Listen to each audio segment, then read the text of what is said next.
Recently I released an early look into a new web series I'm developing called Nuriya and the 9 Worlds.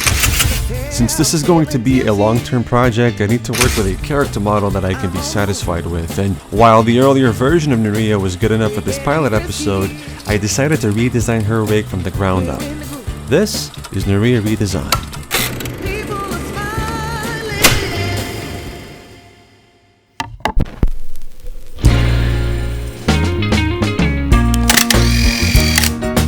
One of the first things I knew I wanted from Nuriya's remodel was sharper features. I want her body to feel more stylized, so I went online to find some inspiration. When designing new character models, I tend to build them from scratch, starting with sculpting, but when it comes to animation, it's healthy to be efficient. The characters to be rigged as fast as possible so I can get to animation as fast as possible. So I decided to design my character directly on a generic base model that's already retopologized.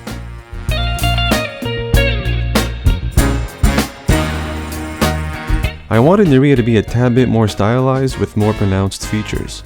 I started by sculpting the base mesh itself into the look I wanted, and then by adding a multi-resolution modifier, I can sculpt in the details I was looking for. When satisfied with the look of the model, I just bring the multi-resolution level to 1 and then apply the modifier. Now I have my stylized character with no need to retopologize. If you want a lower poly count, just go into edit mode, select all of your mesh, press F3 and type in unsubdivide, and in one click you get a lower poly model of your character without needing to retopologize.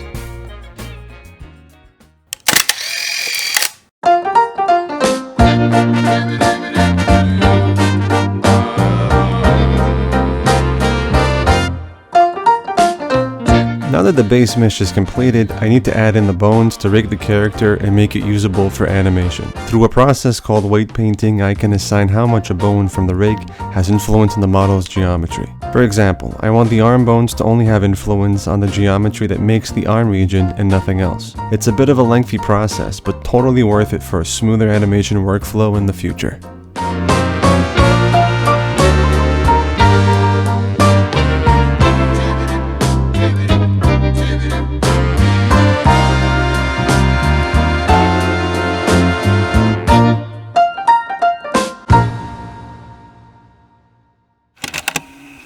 Don't be sad.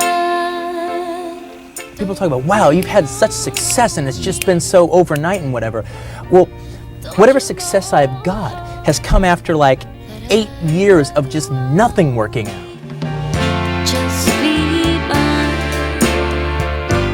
and I'll be yours forevermore.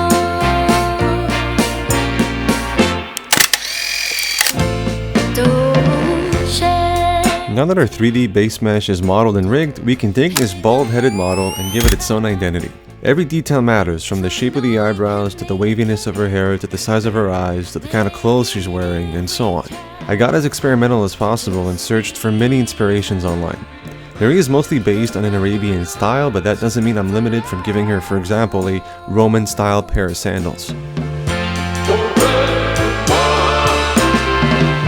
While this is a very fun aspect of character design, there are a lot of decisions to take. For example, I wanted to give her a drape that hangs on the side of her left leg to make her model look asymmetrical. But how do I approach this? Do I use a cloth simulation on a mesh? Do I sculpt it? Do I use curves and then convert them into a mesh? I had to try these different methods before making my final decision and decided to sculpt it.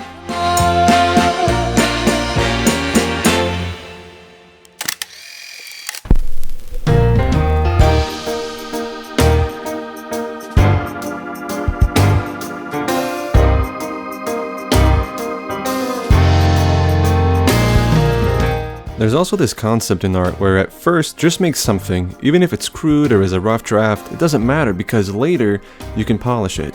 And that's how I approached the hair, for example. I decided to simply create these curves at first to recreate her long ponytail, and a day later came back to give it some form.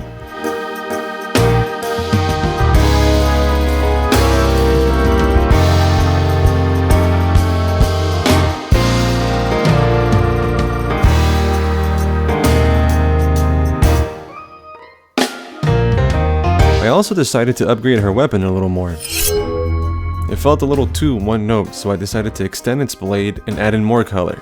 Now instead of just being a golden blade, it's now made out of ether, which is way more interesting. Finally, when all of her props were completed, I rigged them with her armature and settled their weight paint. The only thing that was left was to take this gray 3D model and paint it with color.